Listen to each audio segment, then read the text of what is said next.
Povos tradicionais brasileiros vivem em guerra para garantir a preservação de seus territórios. Para discutir estratégias contra esses ataques, lideranças indígenas se reuniram no Xingu. É o que conta a reportagem especial. As pessoas perguntam para nós se é 400 pessoas que tem aqui reunidas. Eu tenho pensado e refletido profundamente que, na verdade, são milhões de ancestrais que estão aqui presentes. Eles têm tentado matar as nossas vozes, porque nossas vozes que são potentes, são as nossas vozes que denunciam.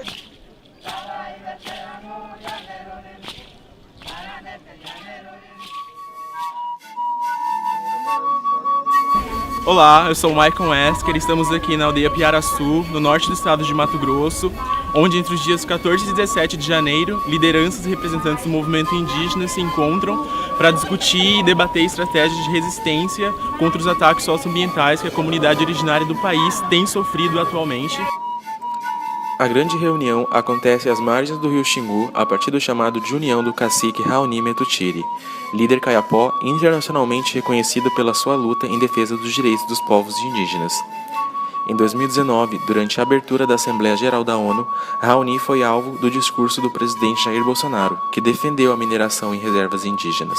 Estima-se que cerca de 600 representantes dos povos originários de 47 etnias estejam presentes no encontro, denunciando que o governo brasileiro está promovendo um projeto político de genocídio e ecocídio no país. Agora a gente vai falar com a Alessandra Munduruku, que é uma liderança do povo Munduruku. A Alessandra é uma liderança do movimento de mulheres indígenas do Tapajós, no sudoeste do Pará, que luta pela preservação dos direitos conquistados e contra ataques socioambientais, pauta desse encontro.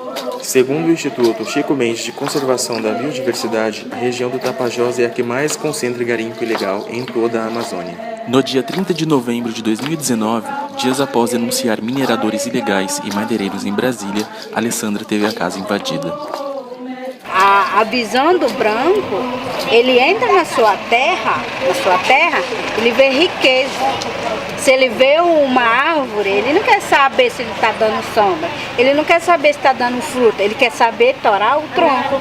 Então, fazer derrubada, tirar a madeira, depois fazer o pasto, depois fazer a soja. A minha sobrevivência dentro da minha aldeia ainda é o peixe, ainda é a caça, ainda é a fruta, traz de picar, uxi, castanha. Isso sim é sobrevivência dos povos indígenas. Eu, quando eu passo uma semana fora, eu vou para a cidade, eu quero comprar uma banana. Para mim comer uma banana, eu preciso pagar. Eu não preciso ir lá na roça, tirar e levar para casa, eu preciso pagar. Se eu quiser comer um peixe, eu tenho que comprar. Se eu quiser beber uma água, eu tenho que comprar. Mas na sua aldeia, você vai na sua aldeia, na minha aldeia, qualquer aldeia do povo indígena, tem água para beber. Se nós não lutar agora, essas crianças não vão ter mais água para beber, não vai ter o peixe para comer, vai ter que fazer açude do jeito que o governo quer. Você não vai ter autonomia para decidir o que quer a sua comunidade.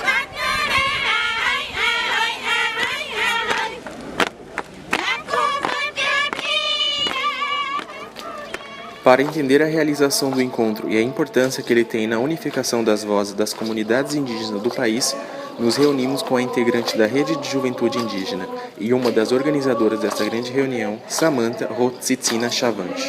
Em 2017, um movimento de juventude de Kayapó chamado Bemengocré Nire me convidou, juntamente com a Naterrio Alapiti, para a gente ficar uma semana em Colíder, que é aqui no estado do Mato Grosso.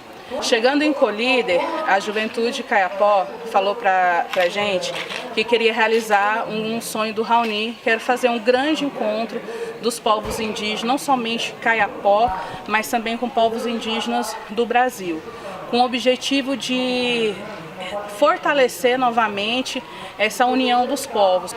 E de 2017 até agora, 2020, que está acontecendo esse encontro, várias pessoas foram somando, englobando e melhorando esse rascunho. O Instituto Raoni, também com outras organizações do povo Kayapó, somaram forças para poder fazer esse feito, que é esse encontro dos povos indígenas. Célia Chacriabá é professora indígena ativista e uma das mulheres à frente da coordenação da Articulação dos Povos Indígenas do Brasil, uma das principais organizações indígenas do país que promove a defesa dos direitos indígenas através da articulação e união entre os povos e organizações indígenas de distintas regiões do país.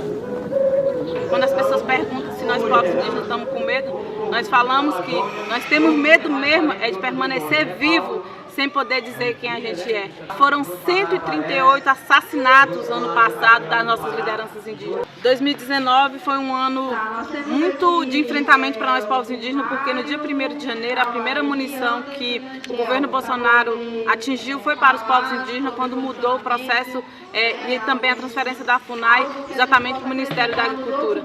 Para nós é uma afronta aos direitos dos povos indígenas. E as pessoas falam, mas por que os povos indígenas não é uma ameaça no contingente de voto?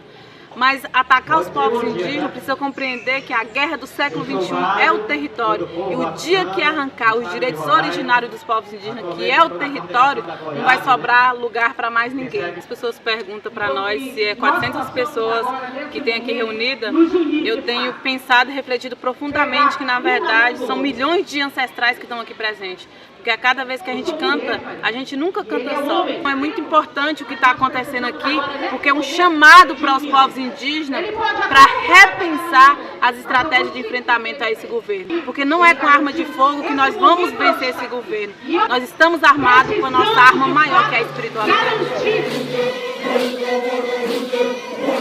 É nós mesmos que temos que lutar. O que era para confiar, o que era para expulsar, eles não estão dando conta. Então é nós mesmos. Ou morremos ou lutamos. Mas a gente tem que morrer lutando. Eu penso que é extremamente estratégico e, coincidentemente ou não, acontecendo nesse ano de 2020, esse encontro ele traz a relevância de se estar discutindo não somente os nossos avanços, mas também os nossos desafios diante da conjuntura política que a gente vive. Normalmente a conjuntura sempre tem sido de retrocessos, mas infelizmente com o atual governo do Bolsonaro tem ficado mais latente, mais expressivo essa questão de retirar o feito que as lideranças no processo da Constituinte fizeram. É importante que nós estejamos vigilantes, porque o que está em jogo é a vida dos povos indígenas, o que está em jogo é a vida das futuras gerações. Mas não vai existir futura geração se nós não estivermos preocupados hoje. Nós, povos indígenas, somos o termômetro do mundo. O dia que nós parar de respirar, a humanidade também já não vai conseguir mais viver.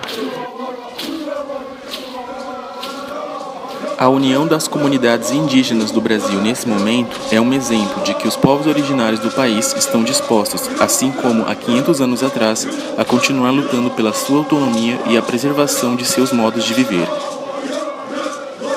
As ameaças e os ataques socioambientais às quais têm sido alvos atualmente, ao invés de desanimá-los, têm sido combustível para a luta que travam em defesa da preservação de seus territórios.